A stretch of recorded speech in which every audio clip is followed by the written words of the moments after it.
Lyra had always been invisible. In the grand halls of the Alpha Kingdom, Omegas were seen as helpers, assistants, or quiet shadows. They were expected to be polite, useful, and, most of all, silent. Lyra had grown up knowing this, moving through life like a shadow herself. She cleaned the floors, dusted the golden ornaments, and served the high-ranking alphas without complaint. Her hands were always busy and her lips were usually sealed, but everything changed the day she met Prince Kale. Kale was the Alpha King's only son. Unlike the other children in the palace, he never spoke a word. Doctors and scholars had studied him since birth. Some whispered that he was cursed. Others said he lacked spirit. The court treated him like a delicate object, beautiful to look at but fragile, something to hide away from the eyes of the public. The king himself loved his son, but even he struggled with Kale's silence. The boy's hands moved constantly, shaping invisible stories, but no one seemed to understand him. Lyra first saw Kale on a sunny morning in the palace gardens. The fountain sparkled and the flowers swayed gently in the breeze, but Kale sat alone, apart from everyone else. His small hands moved rapidly in shapes and patterns she recognized immediately. Her heart stopped. She hadn't seen this in years. Her grandmother had taught her sign language when she was a child, saying it was a gift for those who could not speak. Without thinking, Lyra knelt beside the boy and moved her own hands. "Hello," she signed. Kale's eyes widened. His lips parted slightly, but no sound came. Instead, he mirrored her movements. His hands trembled as he signed back, "Who are you?" "I'm Lyra," she signed carefully. "I will be your friend." For the first time in years, Kale smiled. Not just a small smile, but a bright, full smile that lit up his face. Lyra felt warmth in her chest. Here was a child who had been ignored, laughed at, and hidden away. And she had found him. From that day, Lyra visited Kale whenever she could. She would sneak into the gardens during her chores and sit with him. She told him stories with her hands about distant planets, strange creatures, and brave humans who crossed the stars. Kyle listened carefully, his eyes shining with wonder. He began to show her his own drawings, sketches of floating cities, glowing animals, and stars that seemed to dance across the page. Slowly, she realized that Kale was not broken. He was brilliant. His silence did not mean emptiness. It meant he observed the world differently. He noticed colors that others ignored, shapes in the clouds, patterns in the flowers. He understood the world in ways no one else could, but not everyone was pleased. The court noticed her frequent absences from the kitchens and servants' quarters. Whispers began to circulate. "Why does the Omega spend so much time with the prince? She dares to speak to royalty?" Lyra ignored them. She had learned long ago that surviving in the palace required ignoring those whispers. But she couldn't ignore the growing connection she felt with Kale. One afternoon, as the sun began to dip behind the palace towers, Lyra brought a small basket of wildflowers. Kale's eyes lit up and he reached for the flowers, his hands shaking with excitement. She smiled and signed, "These are for you." He took the flowers and began arranging them carefully around the fountain, making patterns that mirrored the constellations above. Lyra gasped. Even in his silence, he was creating beauty. She knelt beside him, helping adjust a flower. "You like this?" She signed. Kale nodded vigorously. "Yes." Beautiful. Her heart swelled. Here was a boy who had been ignored, rejected, and hidden away. And here she was, seeing him truly for the first time. But the moment was interrupted. The palace guards appeared at the garden gate, their boots echoing on the stone path. Lyra froze. She had been told countless times that Omegas were not allowed in the gardens without permission. One guard stepped forward, his eyes narrow. "Lyra, you should not be here," he said. Kyle stood suddenly, moving in front of her. His small body trembled, but his hands rose in warning. The guard's words faltered. He had seen Kale's anger, the silent, unyielding power of an alpha child who refused to be ignored. Lyra's voice trembled as she signed, "It's okay. You don't need to protect me." Kyle shook his head. "You helped me. I protect you." The guard took a cautious step back.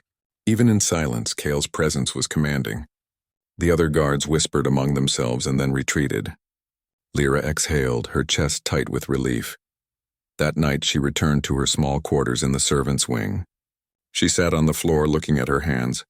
She had spent her life being invisible, but now she realized that sometimes one act of kindness could change everything. Kale had trusted her. He had opened his world to her. and in return she had found purpose beyond chores and shadows. The next morning, she returned to the nursery to continue her duties, but her mind lingered on Cale.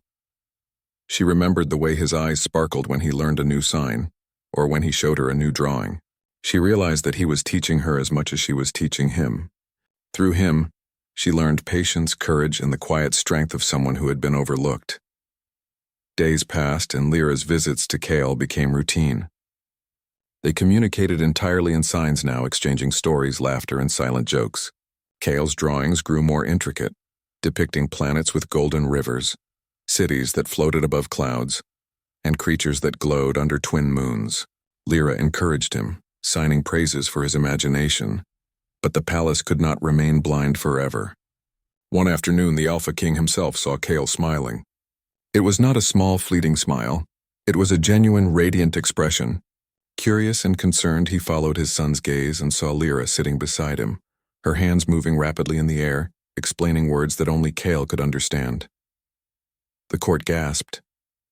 An Omega, one of the lowliest of the low, communicating so closely with the royal heir, murmurs ran through the hallways. Some were shocked, some outraged, and some curious. Lyra felt the eyes of the kingdom upon her, but she did not move. Cale looked at her and signed, "Don't be afraid." For the first time, Lyra felt a strange sense of belonging. She was no longer invisible, at least not to Cale, and that mattered more than anything else. But challenges were on the horizon. Whispers of jealousy began to spread. Some nobles claimed that Lyra was controlling Cale, that she was manipulating the future king. Others wondered if she had some hidden motive. Lyra ignored them. Her focus was on Cale, the boy who had finally found someone who saw him, truly saw him. One evening, as the sun set and painted the sky in shades of gold and purple, Lyra and Cale sat by the fountain. He showed her a new drawing, a detailed map of the palace and its secret gardens. She signed, "This is amazing." "How did you think of this?" Cale smiled and signed back, "I want to show you everything. You are my friend." "My first friend." Tears pricked Lyra's eyes. She had spent her life longing to be seen, to be heard, and finally, here was someone who valued her.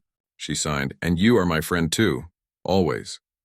The boy nodded, and for a long while, they sat together, hands moving, creating stories, and sharing a world that belonged only to them. That night, as Lyra returned to her small room, she thought about what had happened. She realized that even the quietest, most overlooked people could make a difference. One simple act, one moment of understanding could change a life. And she had done it. She had reached Cale. Little did she know her small act of courage would soon shake the foundations of the palace itself. For the first time, a lowly Omega had touched the life of a prince, and the ripples of that connection would not fade quietly. For now, though, Lyra smiled as she drifted to sleep. She had found a friend. She had found a purpose. And she had discovered that sometimes being rejected by the world could lead to discovering something far greater, someone who truly sees you. The morning after Lyra's secret visits became known, the palace was buzzing. Whispers filled the halls, echoing from the servants' quarters to the Grand Council chamber. Some nobles were outraged that a lowly Omega had dared to approach the Alpha King's son. Others were curious, wondering how Cale, the silent prince, could communicate so easily. Lyra moved through the corridors quietly, her heart racing. She knew that the king would summon her soon. She had never stood before him alone, and she had heard stories of his sharp temper. But she also knew that Cale trusted her, and that trust gave her courage. When the summons came, she knelt before the Alpha King in the grand hall. His towering figure and stern expression made her chest tighten, but she held her head high. Cale stood beside the throne, silent as always, his eyes fixed on her. "You spoke to my son," the king said, his voice deep and commanding. "Yes, Your Majesty," Lyra replied, bowing respectfully. "And he understands you?" "He does, my king." She signed carefully, then spoke aloud. "He speaks through his hands. He only needed someone willing to listen." The hall fell silent. Many nobles muttered among themselves, some sneering, others skeptical. Lyra's hands shook slightly, but she did not falter. Cale, sensing her nervousness, reached for her hand briefly, a small gesture of comfort that strengthened her resolve. The king turned to Cale. "Is this true, my son?"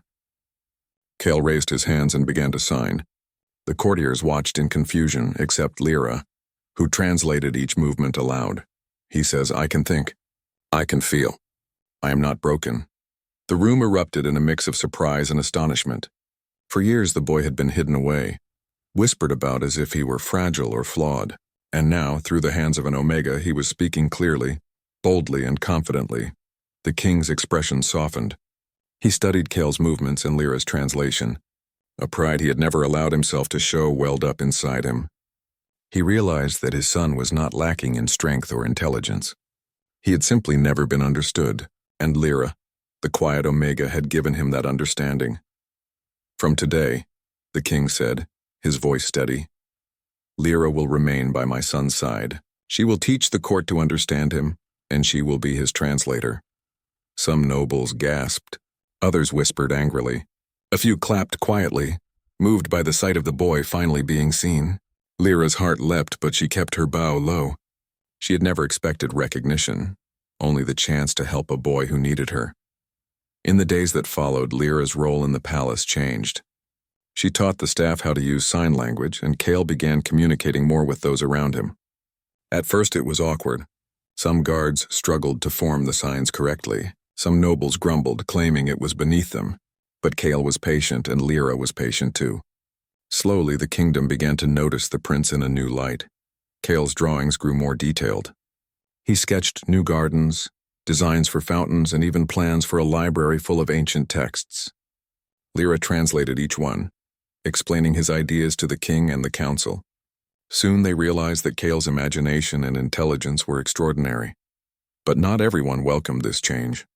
A small group of jealous nobles tried to undermine Lyra. They whispered that she was manipulating Kale, that she had ambitions to control the throne. One evening they confronted her in the gardens where she was showing Kale the stars reflected in the fountain. You have no right to teach the prince, one noble hissed. He is an alpha. You are just an Omega. Lyra's hands trembled slightly, but Kale stepped forward. Though he could not speak, his presence was commanding. He raised his hands slowly, and the nobles stopped mid-step, sensing the power behind the silent movements. He helped me, Kyle signed, his eyes flashing with determination. Lyra translated aloud. He says that she is his friend, his guide, and that without her he would still be alone. The nobles faltered. They had expected Kale to remain silent, to be weak, but here he was, standing tall, strong, and unafraid. Lyra's heart raced. She realized that she and Kale were not just surviving, they were changing the palace itself. Weeks passed, and Kale's confidence grew. He began attending court meetings, signing his opinions, and offering insights that amazed the council. The king watched with pride as his son's abilities were finally recognized. Lyra was there every step of the way, translating, guiding, and encouraging him. One night during the moonlight ceremony, Kale approached the balcony before the people of the kingdom. Lyra stood beside him, nervous but proud. The crowd expected silence. They expected the same fragile boy they had always ignored. But Kale raised his hands and began to sign. Lyra translated, her voice strong and clear. I have a voice. It is not in my mouth but in my hands, and she, the one who believed in me, is the reason I am heard. The people of the kingdom were stunned. Some fell to their knees in respect. Others whispered with awe. For the first time, the prince was seen as more than a silent child. He was a leader, a thinker, and a symbol of courage. The king stepped forward, placing a hand on Lyra's shoulder. No longer a servant, he said, you are my son's guide and equal. Together you will shape the future of this kingdom. Tears filled Lyra's eyes. She had once been invisible, overlooked, and dismissed. But now she stood in the grand hall, recognized by the king himself beside the boy she had helped. She realized that small acts of kindness and courage could grow into something much greater than she had ever imagined. In the following weeks, the kingdom began to change. Guards and servants learned to communicate with Kyle. Scholars began visiting to study his drawings and ideas. Even nobles who had doubted him grew to respect his intelligence. Lyra remained by his side, translating, teaching, and guiding him. One evening, as they sat by the fountain in the garden, Kale handed Lyra a small sketch. It showed the palace, the gardens, and the stars above, all connected with golden lines. He signed slowly, carefully. We will show the world that everyone deserves to be seen. Lyra smiled, her heart full. She signed back, Yes, together, we can make them listen. From that day on, they worked together to help others in the kingdom who had been overlooked. Children who were ignored, servants who were unseen, even nobles who had been dismissed in their youth, all found guidance and encouragement from Kale and Lyra. The palace became a place of understanding, respect, and courage. Lyra remembered the day she first knelt beside Kale by the fountain. She had been invisible, rejected, and unseen. Now she realized that her voice, or even her hands, could change the destiny of a prince, a kingdom, and herself. Kale, once silent and overlooked, now stood strong and confident. The boy who had been ignored by everyone had finally been seen, and he had found a friend in Lyra, someone who believed in him when no one else would. As they walked through the palace gardens together, hands moving in silent conversation, Lyra felt a sense of peace she had never known. She had discovered her purpose, her courage, and her strength. And beside her, Kale smiled, not just because someone finally listened, but because he had been seen for who he truly was. The kingdom had changed. The people had changed, and most importantly, Kale and Lyra had changed each other. In the quiet moments of the garden, they had found friendship, courage, and a new future. And in that future, they were not alone. They had each other,